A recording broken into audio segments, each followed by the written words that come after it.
Everyone, good morning. কেমন আছো সবাই? আশা করছি সবাই খুব ভালো আছো। আমিও বেশ ভালো আছি। আর আমার একটা নতুন ভিডিওতে তোমাদেরকে অনেক অনেক ভালোবাসা জানিয়ে শুরু করছি। হ্যাঁ, এটা হচ্ছে ভাইফোঁটার দিনের ভিডিও।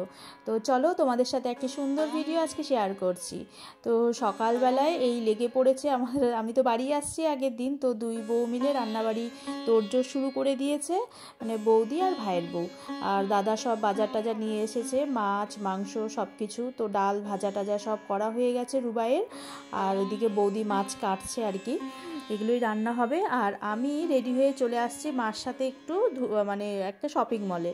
তো মা কিছু শাড়ি নেবে, বাড়ি পরার ছাপা শাড়ি নেবে, ভালো ছাপা শাড়িগুলো আর কি মা হচ্ছে নেবে আর কি। তো ওর জন্যই মাকে বললাম তো চলো এখনই যাই, এরপরে তো ফোঁটা দিতে হবে, তো দুপুরবেলায় তো হবেই না। এখন ধরো সকাল 11টা বাজে, তখনই মাকে নিয়ে আমি আসছি। শ্রেয়াও আসছে আমাদের সাথে। তো এখান থেকে বেশি একটা দূর না, ওই 10-12 কিলোমিটার আর কি। তো ওখানে বাসে করেই আসছি, যাওয়ার সময় টোটোতে যাব। তো চলো, মা এদিকে শাড়ি আমাকে দেখাচ্ছিল, আমি পছন্দ করে করে দিলাম আর কি। ভালো ভালো যে ছাপা শাড়িগুলো হয়, এখন তো মা ওই যে কীর্তনে বের হয় আর কি, দামোদর মাস চলছে, মা হচ্ছে ভোরবেলায় ভোর কীর্তনে বের হয়। তো এখন তো মা নিরামিষও খাচ্ছে, নিরামিষ বলতে এক সেদ্ধ ভাত খায়, শুধু একবার খায় আর কি। তো এইসব করে আর কি, মা ঠাকুর এগুলো নিয়েই থাকে।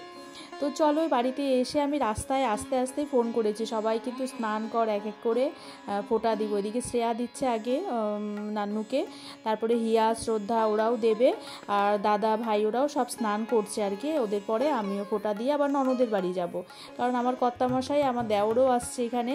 তো ওরা দুই ভাই হচ্ছে ননদের বাড়িতে ফোঁটা দেবে এবার। তো এবার প্রত্যেকবার তো ননদই যায়, তো এবার যেহেতু আমরা আগের দিন আসছি, তো ননদ বললো যে দাদাকে তাহলে এখানেই দেবো। তারপর ভাইকে বললাম তাহলে তুমিও আসো একসাথে, এখানেই ফোঁটাটা নিবে এবার। তো ভাই পায়েলরাও আসছে, ননদের বাড়ি ঢুকে গেছে, ওরা পৌঁছে গেছে। এই আমরা এখান থেকে আমাদের ননদের বাড়ি, আমার বাপের বাড়ি আর ননদের বাড়ি কিন্তু কাছাকাছি 4 কিলোমিটার। তো ওখানেই যাব আমি ফোঁটা দিয়ে। আজকে দুপুরবেলায় ননদের বাড়িতেই খাওয়া দাওয়া করবো আমরা, রাত্রিবেলায় আমাদের বাড়িতে খাওয়া দাওয়া হবে। তো এই তো ওই দাদা ভাই বসছে আর কি, ফোঁটা দিব। তারপর আমার বড় কাকুর ছেলে কাকাতো ভাই, ওকেও ফোঁটা দিব, ও আসবে এখন, ও দোকানে আছে। ওকেও ফোন করলাম যে আয়, তোকেও ফোঁটা দিয়ে আমি একটু যাবো, বেরোবো আর কি, তোকে ফোঁটাটা দিয়ে নিই তারপরে যাব। তো ওর জন্য ওকেও ফোন করলাম। আর আমার কাকা তো বোনরা, এক বোনের তো বিয়ে হয়েছে কিছুদিন আগে, ওই বোনও আসছে, আর কাকার 2 মেয়ে, ছোটো মেয়ে।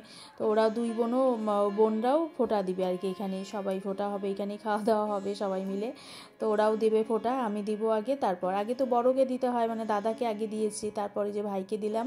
আর আমি হচ্ছে ধূপগুড়িতে যাওয়ার আগে, মার সাথে যাওয়ার আগে স্নান টান করে আমি ঠাকুর ঘরে সব রেডি করে রেখে গিয়েছিলাম। তারপর এসে ফ্রেশ হয়ে জামা কাপড় ছেড়ে তারপরে আমি কিন্তু ফোঁটা দিচ্ছি। আর বৌদি তো প্রতিবারই যায় ফোঁটা দিতে, কিন্তু বৌদি এবার যেতে পারলো না, বৌদিদের বাবার বাড়িতে একটু ওষুধ পড়েছে আর কি। তো ফোঁটা হবে না, ওর জন্যই বৌদি যেতে পারে না। তাছাড়া কিন্তু প্রতিবার বৌদি থাকে না, মানে এটাই তো হয়, সব মেয়েরাই যায় আর কি বাড়িতে ফোঁটা দেওয়ার জন্য। তো এবার বৌদি যেতে পারলো না, তাই বৌদি আবার ফোঁটা হচ্ছে গোপালকে দেবে আর কি, ওই দাদার ফোঁটা, দাদার নামে যে গোপালকে ফোঁটা দেবে। বৌদির হয়ে গেছে, বৌদি সবার প্রথমে দিয়েছে আর কি, তারপরে আমরা এক এক করে দিয়েছি। আর ভাইয়ের বউ রুবাইও ফোঁটা দিতে গেল, ও রান্নাবাড়ি সব করে টোরে রেখে তারপর ফোঁটা দিতে গেছে, ও বিকেলবেলায় চলে আসবে আর কি ফোঁটা দিয়ে। তো এই যে কাকার ছেলে বললাম না, তো যে ওকে ফোন করলাম, তো ও আসছে আর কি। তো ওই যে ওকে ফোঁটা দিব, দিয়েই আমরা বেরিয়ে যাব। ওই যে ননদের বাড়ি চলেও আসছি। হিয়াও কিন্তু ফোঁটা দিয়েছে আজকে নান্নু দাদাকে, ওর এখন হচ্ছে রিতম দাদাকে দিবে ও। তো ওই যে ননদের বাড়ি আসছি এখন, আগে ওই যে ননদ দিবে আর কি ওর 2 দাদাকে। ওই যে পায়েল ভাইরাও, আমি এসে দেখি ওরাও চলে আসছে আর কি, ওরা বাসে করে আসছে, তো কিছুক্ষণ আগেই আসছে। তো এসেই ফোন করলো যে, তারপরে যে আমিও আসলাম দেখতে পেলে। তো এখানে ফোঁটা টোটা হবে, এখানে একটু খাওয়া দাওয়া করে তারপর আবার আমি যাব বাড়ি।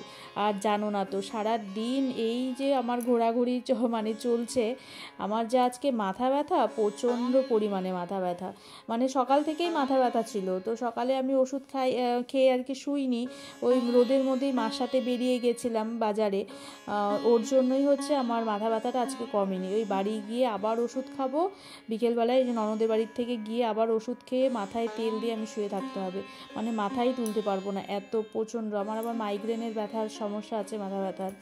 তো আমার কিছু আওয়াজ, রোদে বেরোনো এগুলো একদমই বারণ, তো তারপরেও আমার প্রচণ্ড মাথা ব্যথা করে আর কি।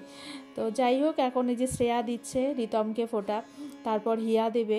রুহির দেওয়া হয়ে গেছে, তার এদিকে হিয়া আর রিতম যা করবে না, হিয়া তো মানে ছোট না, ও তো মনে থাকে না কি বলতে হয়, তো ওটা বলতে গিয়ে একটু উলট পালট বলে দেবে, ওটা নিয়েই ওর একদম কি বলবো পুরো করতে থাকবে, হাসাহাসি হবে। আবার রিতম হিয়ার মাথায় আশীর্বাদ দিয়ে বলবে একটু টিভি কম দেখো, হ্যান ত্যান এগুলো বলবে, এগুলো নিয়ে চলছে ওদের।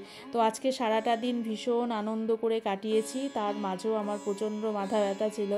ওই পায়েল একটু ভাইকে মুড়ি মেখে দিচ্ছিল আর কি। হিয়ার খাওয়া দাওয়া হয়ে গেছে, সব বাচ্চাদের খাওয়া দাওয়া হয়ে গেছে, যে যার মতো এখন করছে, গল্প শাদি করছে। ও আবার বৌদির সাথে গল্প করছে, রুবাই হচ্ছে শ্রদ্ধাকে খাওয়াচ্ছে, পায়েল হিয়াকে খাইয়ে দিল, আমি আবার শ্রেয়াকেও আমি একটু খাইয়ে দিব, নাহলে ও না খেতেই চাচ্ছে না।